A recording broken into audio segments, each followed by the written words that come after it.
Hey guys, Monster here. Back with another EDC update. Got some pretty cool changes for you. Starting off with those changes, like I had said, I had gotten those Gerber Dimes. But before I get into that, I want to shout out a store, which we all know about. It's called the Salvation Army. The reason I'm shouting that out is because I had found a Slick Corporation tripod. I looked up the model, and it's like a $189 tripod I found there for I think it was like $5.99. Yeah, the sticker's still on like $5.99. I found this thing for complete, solid. It is beefy. It is like a tank of a tripod compared to the dinky little monopod thing I had before. So just shouting that out that hey, if you want to find good gear, don't turn your nose up. I found camping supplies there. I found tents, sleeping bags. Now, obviously, when it comes to things like that, make sure it's clean. There's no bed bugs or anything like that in it. But if you have time and you're passing by one, stop in, see what cool stuff you can find. Anyways, the Gerber Dimes. I did end up getting them in the mail, and I absolutely love them. These are both sets of keys of mine. Here are my truck keys and the car keys. I told you I was getting a set for each. I love them. The pliers are pretty cool. They're not like super beefy or anything, but they have done the small little tasks I have needed them to around the house. Again, they did come to me used with a little bit of wear, a little bit gritty, but with a little bit of, lube and TLC. They work just fine. I like them. It's definitely better than carrying a full-size Leatherman on me, but if I'm home, there's probably a Leatherman in each room, and that's not excluding the bathroom. So, and in my bag is where I carry my full-size Signal, and I always have my bag on me, so it's not that big of a deal. But the Gerber Dime, awesome little multi-tool. Definitely recommend it for, light-duty stuff, but always carry a full-size multi-tool in your vehicle or in your bag that's close to you, just in case you need something for a bigger job or quick little easy jobs. Boom. Takes care of that. It's got a little knife on it, got a little screwdriver, little pry bar. I mean, I like the pry bar. I've used that to pry staples out of a Target at the range, stuff like that. The pliers I've used. Moving on. Knives have changed. There are two knives that I've seen on the market for years and now are very difficult to get, very hard to source, and that is the Kershaw Blur with the neon green and Tanto satin blade. And then the neon green Cold Steel Working Man, just two knives that I were in my cart for the longest time on Amazon and eBay, and now for whatever reason are extremely difficult to come across, and when you do, they're expensive. Well, I had come across the Cold Steel Working Man, and I always said if I ever find it for under $100, I will get it. I found it for almost 3 times the price it would go for, but it was still under $100. I had bought it and was beyond disappointed because it says neon green, but the scales were very yellow. Very, very blatantly yellow. I was very upset, and the seller on eBay, of course, I knew it was a used item. I bought it. There were no returns from that seller, so there's nothing I can do. I'm kind of stuck with it. So what I did is I ended up dyeing these scales green. I don't know how well it comes up on camera. That's what I feel like it should look like. But I'm very disappointed, in the scale colors. But it is what it is. I still kind of found it, and I ended up dyeing these scales green. I like the knife, though. It feels good. I haven't really carried it yet just because it's extremely disappointing. The Kalashnikov I've still been running. And then I picked this up the other day at a gun shop, and I'm very surprised with it. It's not an automatic, but it's a knife I've, looked up before. It's the Buck 251. Oh, that was a fail. 251. I think it's called the Lanford or the Lansford or the Lanford or I don't know, something like that. Definitely a cool little knife. The flipper's awesome. I just did it with my left hand, which I'm not left hand dominant. I'm right hand dominant. That's why I didn't give it enough flicking power to open it. But it's a cool knife. It's very smooth. When you know how to flick it right and use the right hand, it opens very smooth. I'm sitting kind of off to the left side. That's why I did that. But it's very smooth, wicked sharp, and it's green. That's what's most important, is that it's green. So anyways, it's a pretty cool knife. It was like $32. I can't, I wasn't going to pass up a green buck knife for $32. I don't know what steel it is. I'd have to look it up, but like I said, it's wicked sharp. These have been kind of my main two knives that I've been carrying. I like the Kalashnikov a lot. I want to start carrying this. I'm just kind of butthurt. I'm not going to lie. I am pretty butthurt about it, so I'm almost like punishing it by not carrying it yet. So maybe in the next few weeks I will, but as of right now, I'm okay. See? Told you I could do it. Anyways, those are the knives that I've been carrying as of late. I actually have been having my girl choose my knife the night before, and I'm going to do another video right after this on my knife rotation on all the knives that are in my rotation, so we'll get into that in the next video. Still carrying the Surefire G2X Pro with the thermal pocket clip. I love it. The only thing is, it's a little bit hard getting out of jeans pocket. You kind of have to grab on with your thumb or with your pointer finger around the therm. That's what this is called, the therm. Low pocket clipper or something. I don't know the exact model. You can find them on Amazon. That's where I got it. They're 20 bucks. Kind of have to put your pointer finger around the pocket clip and pull it out. That's just how I've noticed. The batteries have lasted quite a long time. I haven't had to change them since I've gotten it. I've had it a few months now. Again, I got it at a local gun shop. It was like 71 bucks compared to, I think they were almost 90 on Amazon. So I ran up there and grabbed it. In the foliage green color, of course. I've dropped it. I have taken it late night trout fishing one night. We went out trout fishing under a bridge, and it was at night. And I dropped it in the water because trout are very slippery, and well, it was night, so I had to see. Flashlights illuminate things at night. So we were using the flashlight, and I ended up dropping it probably in about 4 feet of water, and it did fine. I mean, a little bit of water got underneath the bezel in here, but I just kind of wiped it out, and it eventually dried up with no issues. There's no water buildup or water residue buildup or anything. This was probably, I don't know, 3 weeks to a month ago. So, and the flashlight works just fine. It's got a low and a high mode. Works perfectly fine. No issues whatsoever. The only thing I do not like about the pocket clip, it rotates freely, so it's kind of difficult to unscrew it. You kind of have to almost grab it like this. Grab it underneath your thumb and kind of twist. And water did get up underneath because it doesn't like to sit on the O-ring very well.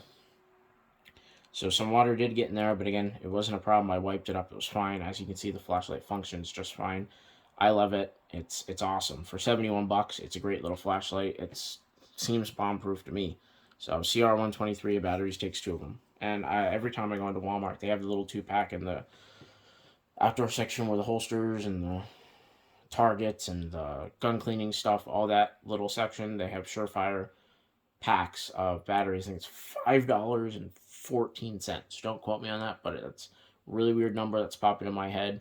For 2 of them, every time I go in Walmart, I make it a point to grab a pack of them. They're not the greatest, but they work and they're cheap and you can stockpile them regularly well.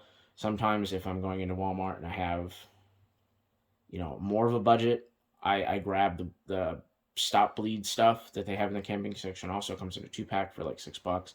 I'll grab 5 of them, 5 things of batteries, and I like to stock up at least once every couple months. But every time I go into Walmart, I make it a point to buy a pack of batteries and the stop bleed stuff because it can't hurt to ever have it.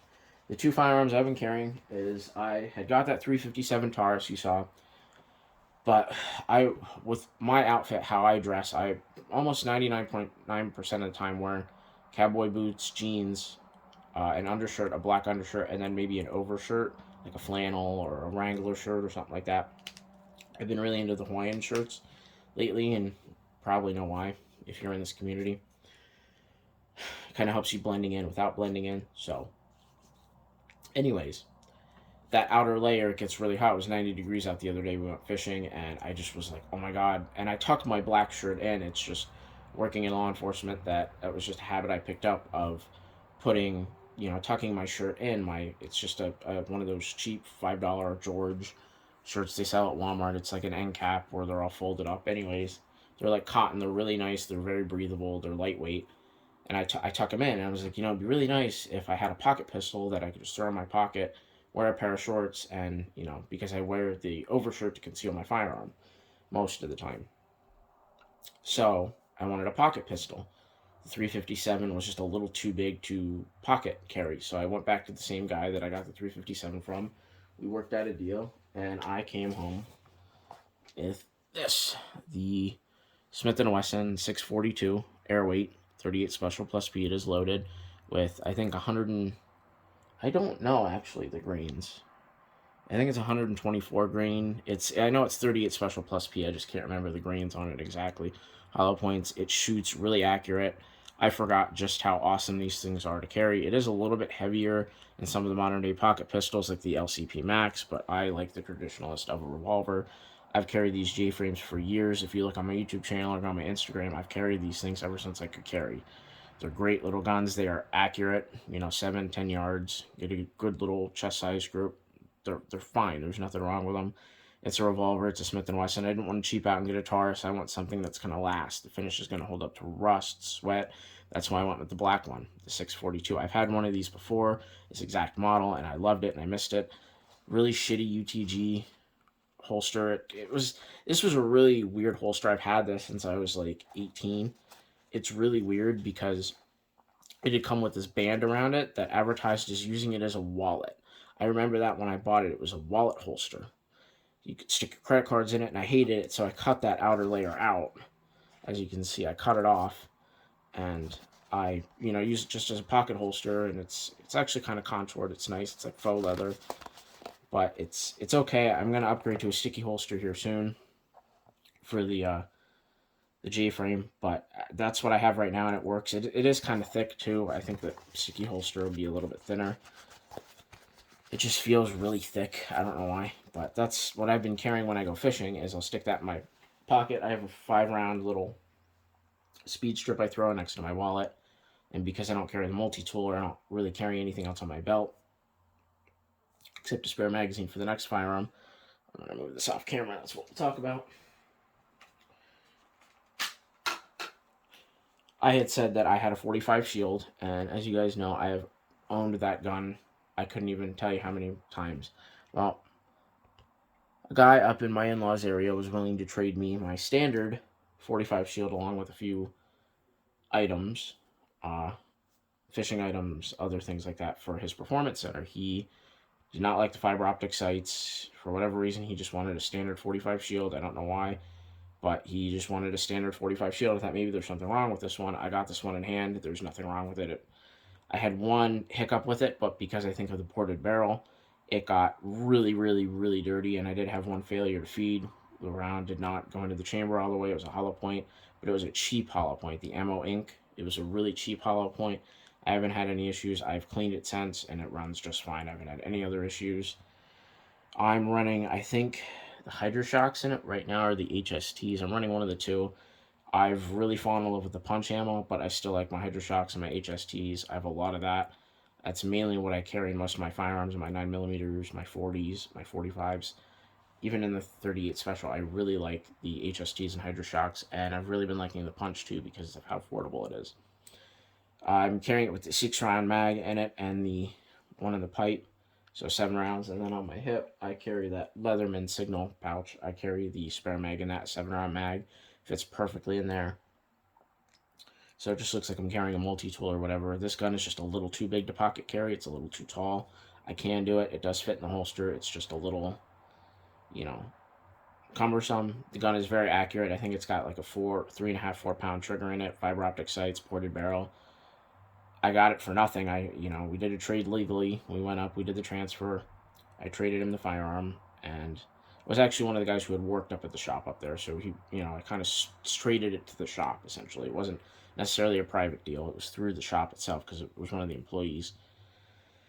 But I think he wanted some of the items I had other than the firearm. I think he just wanted one in the collection, and he didn't really care which one, and he knew I wanted a performance center, so... But I like it. I like it a lot. I don't think I'm going to get rid of it. Is it going to be my main carry firearm? Between this and my Glock 19, yes. So I ended up picking up another Glock 19. I'm not getting it out because it's over there. I got it for, I'm just going to say, well under $300. A Gen 4 with Triticon sights on it. Now, it's got a lot of holster wear on it, but the thing looks, it's fine on the inside. It's just been carried a lot. And I got it for, again, well under $300. Got a hell of a deal on that Glock 19. Couldn't pass it up. And then I picked up my Springfield 10mm, my XDM Elite, for bear carry. And actually tomorrow, me and a buddy of mine are going to the range. Put this away. We're going to the range. and we're going to test. I'm actually going to shoot the Glock 19 and that, and then I have a stock coming from my 1022. I'm going to take up, and we're going to do a ton of testing on that XDM Elite. I have HSM 200 grain hardcast. I have Underwood 200 grain hardcast, and then I have some Buffalo Bore. I'm going to run through a very little Buffalo Bore because I don't have a lot of it. But, and then just standard ball, 10 millimeter. I want to run through it. I want to do some testing on it. This is going to be my outdoor, my woods gun, and I want to make sure it works. The thing is awesome, though. It feels great in the hand. And I was never an XDM fan. I never liked them. I always thought they were ugly. I didn't like the company very much because I think Springfield has done some awful things to gun owners in the past. But at the same time, they make decent pistols, and it was kind of my only option on the market at the time because I have to be able to run lead hardcasts for bear. There's been a very large increase in bear activity in northeastern Pennsylvania and northwest Pennsylvania, kind of north central Pennsylvania, where my in-laws are. Somewhere out where my in-laws are, which is kind of like, I guess, just north Pennsylvania. It's the middle of north Pennsylvania. Not quite northwest, but over to the east of northwest, so just north Pennsylvania. Somebody hit a 650-pound black bear out by the one gun shop that I regularly frequent up there. Right next to the gun shop, he hit it right on the road, killed it. 650-pound bear up on my in-laws' property. They have a lot of land. They've had an increase in bear population. Even where I am here, where I live, I'm not quite in the city, but I'm surrounded by woods, and we get black bear all the time here. So it's kind of like, now that I have a baby on the way, it's going to be, I wanted something for bear protection, and so shooting the hard casts has to be, it's a requirement. That's the whole point of the 10 millimeter. I don't plan on carrying it for self-defense against humans or anything else. It's when I'm out in the woods or out, in a wooded area where I know there's animals who want to kill me. It's not about people, it's about animals. Especially when I'm out hunting, it's going to be for animals that want to kill me that I'm not hunting at that moment. So, when I went out for turkey season, there was a black bear out there while I was turkey hunting. So, the requirement is it has to be able to shoot hard casts. I don't believe HK. I know they have polyagonal rifling. I don't believe HK has a 10mm model. I don't think they make anything in 10mm as of this video, which is June 4th, 2023. But the Glock 20, I love the Glock 20 Gen 5, but you can't really shoot hardcast lead out of it. You can, but it's just a pain in the ass, and I don't feel like having to clean it every 57 seconds. So I don't want to have to be cautious about having to know how many rounds I can put through it before the gun gunks up enough to explode. And I don't feel like buying a Glock, spending almost $700 on a Glock, and then having to spend another $200, $300, $400 on a barrel, which are hard to get because that's what everybody does with those, is they buy the Lone Wolf barrels or whatever other barrels to shoot the hardcast lead out of. And I just think that's, I'm sorry, I just don't see the practicality in buying a gun and then replacing a whole barrel just to shoot ammo out of when I can get, other guns like at the time, the FN, again, that's $1,000. I think that's a little too, I'm not an FN fan because I think their guns are just too overpriced for what they are. The Smith & Wesson has had a lot of reliability issues. They, again, as of this recording, they had just released the Performance Center 10mm with a comp on it. Excuse me. And with the Smith & Wesson 10mm M&P's history of jamming with those kind of that kind of bear ammo, I can't trust it. Springfield XDM Elites have had really good reports, and they don't have polyagonal rifling. They have a supported chamber to be able to shoot those high pressure barrel loads, plus they don't have polyagonal rifling, which means they can shoot the hardcast lead without an excessive amount of buildup. I mean, it's still going to make your gun dirty. You're going to have to clean it more often, but it's not nearly as what the Glocks are. So I ended up getting a discontinued pack with it. It came with 6 mags for $40 more when one mag is $40. So I kind of got like 3 mags for free. I mean, I'm not very good at math, but because the gun came with 2 mags. Red fiber optic sight, optics cut, it's awesome. It's got a really nice trigger in it. I like it. I haven't shot it yet, though. I can't really give you a report on it because I haven't shot it. I'm taking it to the range tomorrow. I'll let you guys know. But anyways, guys, I know this wasn't supposed to be a video. It was supposed to be an EDC update, but that's it. I carry a Zippo, here and there, once in a while. I try to quit smoking, especially with the baby coming, so I still carry a lighter, though it's an old habit. Other than that, I really don't carry much. I really need to do a update on my bag, but other than that, guys, that's pretty much it. Just stay bladed, stay pewed, and most importantly, guys, especially now, stay free.